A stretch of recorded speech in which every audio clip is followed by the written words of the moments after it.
মহিলা বিশ্বকাপ বিজয়ী ক্ৰিকেটাৰ উমা চেত্ৰীৰ গৃহভূমি বোকাখাতত BCCIৰ সচিব দেৱজিৎ শইকীয়া উপস্থিত। ভাৰতৰ ক্ৰিকেট কণ্ট্ৰল বৰ্ডৰ সচিবজনৰ সৈতে উপস্থিত হয় অসম ক্ৰিকেট সন্থাৰ নৱনিৰ্বাচিত সম্পাদক সনাতন দাস আৰু উপসভাপতি ৰমেন দত্ত। বোকাখাতৰ ৰজাবাৰীত BCCI আৰু ACAৰ যৌথ উদ্যোগত নিৰ্মাণ হ'ব ক্ৰিকেটৰ অত্যাধুনিক ক্ৰীড়া প্ৰকল্প। বোকাখাত জিলা ক্ৰীড়া সন্থাৰ খেলপথাৰতো ACCI নিৰ্মাণ কৰিব 5খন উন্নতমানৰ টাফ উইকেট। বোকাখাত জিলা ক্ৰীড়া সন্থাৰ সভাপতি তথা মন্ত্ৰী অতুল বৰা ক্ৰিকেটৰ বিশিষ্ট প্ৰশাসক কেইজনক উষ্ম আদৰণি জনায় আৰু বোকাখাতবাসীৰ হৈ সম্বৰ্ধনা জ্ঞাপন কৰে। BCCIৰ সচিব দেৱজিৎ শইকীয়াই বোকাখাতৰ ক্ৰিকেট উত্তৰণৰ বাবে উপৰোক্ত ঘোষণাসমূহ কৰে আৰু মহিলা ক্ৰিকেটাৰ উমা চেত্ৰীৰ শলাগ লয়। মোৰ খুব ভাল লাগিছে কাৰণ এই বোকাখাত ক্ৰীড়া সন্থাৰতে প্ৰেক্টিছ কৰা উমা চেত্ৰী ডাঙৰীয়া ভাৰতীয় দলৰ হৈ পেলাই যিটো কিছুদিন আগতে বিশ্বকাপ বিজয়ী দল আছিলে তাতে তেওঁ এগৰাকী সদস্য আছিলে।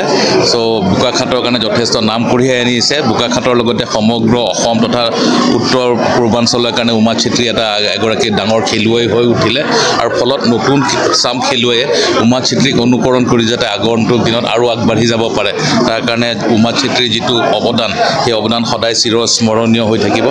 তাৰ লগতে আজি ইয়াতে মই উপস্থিত হোৱাত মোক যিখিনি মৰম চেনেহ দিলে বোকাখাতৰ ক্ৰীড়ামোদীৰ ৰাইজ তথা ইয়াৰ সভাপতি অতুল বৰা ডাঙৰ তাৰ কাৰণে মই অন্তৰৰ পৰা ধন্যবাদ জনাইছোঁ আৰু আগন্তুক দিনত বোকাখাতৰ যাতে ক্ৰীড়াৰ ক্ষেত্ৰত বিশেষকৈ ক্ৰিকেটৰ ক্ষেত্ৰত উন্নতি হ'বৰ কাৰণে যিখিনি কৰিবলগীয়া থাকে তাৰ কাৰণে অসম ক্ৰিকেট সন্থাৰ উপসভাপতি ৰমেন দত্ত ডাঙৰীয়া লগতে সম্পাদক সনাতন দাস ডাঙৰীয়াও আজি ইয়াতে উপস্থিত। তেওঁলোকে চোৱা চিতা কৰিছে যিখিনি আন্তঃগাঁথনিৰ যদি কিবা অভাৱ আছে সেইখিনি তেওঁলোকে পূৰ কৰি দিয়াৰ কাৰণে তেওঁলোকে আজি ইয়াতে এটা প্ৰতিশ্ৰুতি দিছে আৰু মই ভাবোঁ যে আগন্তুক দিনত যদি ওচৰতে ধনচিৰি ক্লাবৰ ওচৰতে এটুকুৰা মাটি ইয়াৰ মাননীয় মন্ত্ৰী ডাঙৰীয়াই মোক দেখুৱাইছে সেইখিনি যদি বিশেষ অসুবিধা নাথাকে তাতো আমি এটা ক্ৰিকেটৰ ভাল প্ৰকল্প গঢ়ি তুলিবলৈ চেষ্টা কৰিম। যদি বেলেগকৈ সংস্থাপন কৰে তেওঁলোকে যিটো সংস্থাপনত আছে সেইটোৰ পৰা আঁতৰি যাব সেইটো আমি হ'ব নিদিওঁ।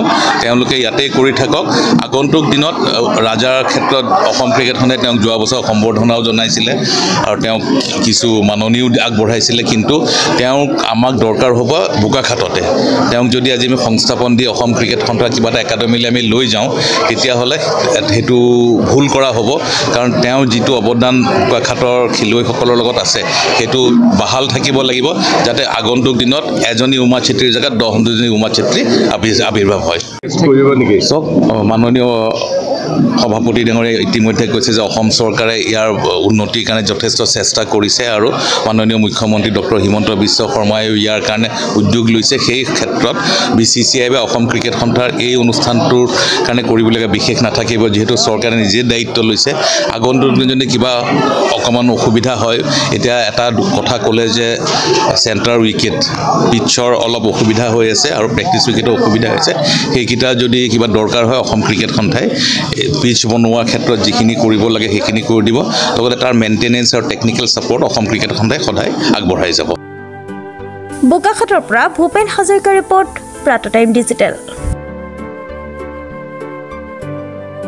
Mobile plus physiotherapy wellness and rehabilitation centre দক্ষিণ কামৰূপৰ ব্যৱসায়িক প্ৰাণকেন্দ্ৰ বিজয়নগৰৰ লগতে VIP চক আৰু গুৱাহাটী মালিগাঁও পাণ্ডৱনগৰত থকা তিনিওখন ক্লিনিক বৰ্তমান প্ৰায় 20 বছৰৰ অভিজ্ঞতা পুষ্ট তথা এতিয়ালৈকে প্ৰায় 40,000 ৰোগীক সুস্থ কৰি তোলা ডক্টৰ পল্লৱীনাথৰ তত্ত্বাৱধানত চলি আছে। এই ফিজিঅ'থেৰাপি চেণ্টাৰ তিনিটাত বৰ্তমান অভিজ্ঞ ডক্টৰৰ দ্বাৰা যিকোনো জটিল ফিজিঅ'থেৰাপি চিকিৎসাৰ লগতে যিকোনো ৰোগীৰ ঘৰলৈ গৈ চিকিৎসা সেৱাৰ সুব্যৱস্থাও ৰাখিছে। আমাৰ ঠিকনা mobile plus physiotherapy wellness and rehabilitation centre opposite Uparhali Bijoynagar SBI branch. আমাৰ VIP চকৰ ঠিকনাটো হ'ল VIP chowk near VIP bus stop Borjhar Guwahati. আমাৰ মালিগাঁও ঠিকনাটো হ'ল চেলাছ 360 physiotherapy and rehabilitation centre Maligaon Pandavnagar Guwahati 12। আমাৰ যোগাযোগ নম্বৰ হৈছে 8011744696।